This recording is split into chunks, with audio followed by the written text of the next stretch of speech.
I live in like a suburban area. It's a subdivision. There's houses all around me. And we didn't have any problems with daytime predators for many years. And I thought we were fine. I would just make sure that my chickens were closed up in the coop every night. And I thought that that was all I needed to do.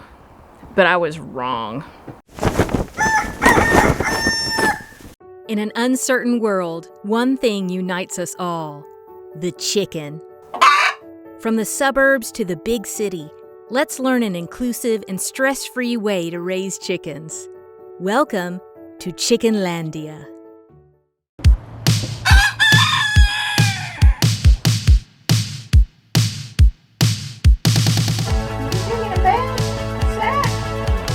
This is Sack.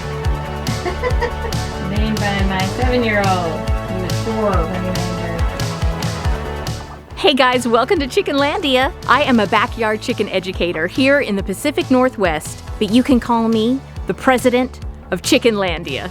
It was a few years ago in the early spring. I had taken my oldest kiddo skiing. Well, actually, I had taken him to a skiing lesson because chicken president does not ski. Snow is cold.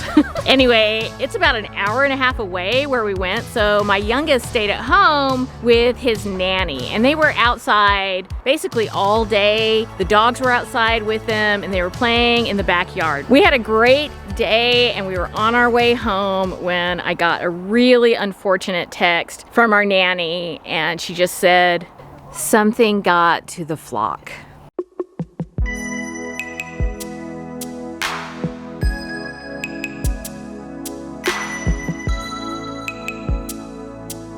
So right now I'm going to describe what happened. It's a little bit disturbing. I'm not going to show you any pictures or video because, first of all, I don't have that, and even if I did, I would not show you. But whatever had gotten into the chicken yard had actually gotten to 2 of my ducks, 1 special needs duck and 1 large non-flying duck, and a really old chicken. So it was sad. And basically what it had done is it had taken their heads and they were never seen again. I knew that this was a classic either raccoon or weasel attack, but I was really confused because I was like, these are nocturnal animals that do these things. So what would they be doing out in the broad daylight when there's like people around? It just didn't make any sense. The next day I was talking to a friend of mine and she was like, yeah, I saw a raccoon walking around near your house the other day, and it was during the daytime. I knew I had to get some netting up. I had to reinforce my coop, but I couldn't do it by myself and I couldn't do it right away. So out of desperation, I ended up calling my local wildlife rescue, and they gave me some really good advice.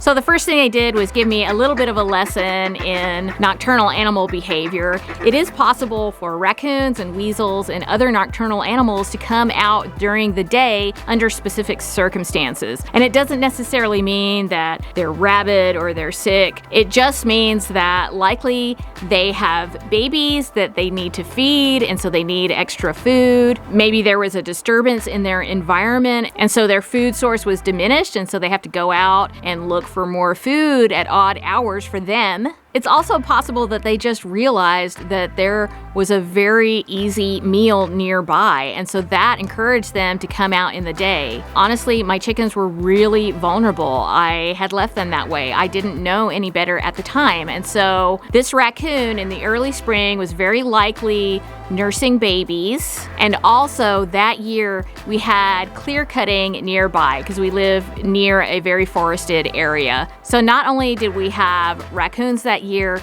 we also had a hawk attack that year that tried to take my chicken Little Stinker, but she's okay. And we had lots of coyotes around, and we even saw a bobcat just like down the street from our house, which is very unusual. It's an area with lots of houses, lots of people, but you know, when animals are desperate, they will go into those areas looking for food. So I explained to the people at the wildlife center that I couldn't get netting up right away. So did they have any tips that I could use? And I really didn't want to disturb the animal or harm the animal in any way. So they gave me a really good tip. They told me to get some old rags, soak them in ammonia, and take those rags and hang them around the perimeter of my chicken yard. And what this does is it makes critters believe that there's a larger predator around and they don't want to come near that. Now I needed to make sure that the chickens couldn't get to the rags, that no like dog or cat could get to the rags. You know, it's ammonia, so it's really not good for my chickens. It's not good for me to be breathing that in, so I had to be careful and make sure I did this in a really well-ventilated area. But that's what I did, and I did not have a raccoon attack during the time when I was waiting to put the netting up. And believe me, I was like so worried, but it did not happen. And the people at the wildlife center were like, you will be surprised. This is actually really effective. Now, the ammonia on the rags thing is probably not a really good permanent solution because eventually, especially a raccoon, they're so smart, they will figure things out. So I knew I needed to get some good netting up. My friends Julie and Chris came over and they put this amazing netting up. And now I know that it would take a lot for a raccoon to come in here during the day. And at night, my chickens are very secured in their coop. You know, when this raccoon came and hurt my birds, especially, you know, it was like my special needs duck, his name was Ducko, and he had an angel wing. A lot of people would feel very resentful towards the animal in this kind of a situation, and I understand that, I really do. But one thing I have to keep in mind is that when I have chickens, I'm participating in this natural environment that has predators and prey, and those things are here for a reason.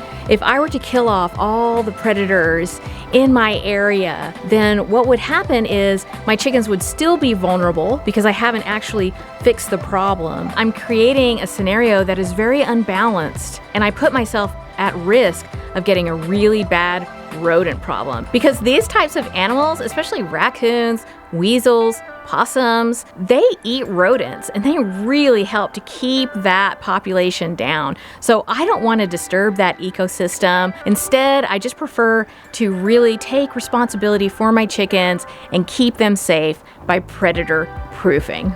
One thing that is almost as annoying as predators is mud in the chicken yard. And believe me, I have some experience with mud. I live in the Pacific Northwest. It is real up here, okay? But I do have a hack that I came up with. So if you're interested in learning about this, I want you to click this video right here. It's 100% friendly, backyard chickens, education, and entertainment. And I know you're gonna love it.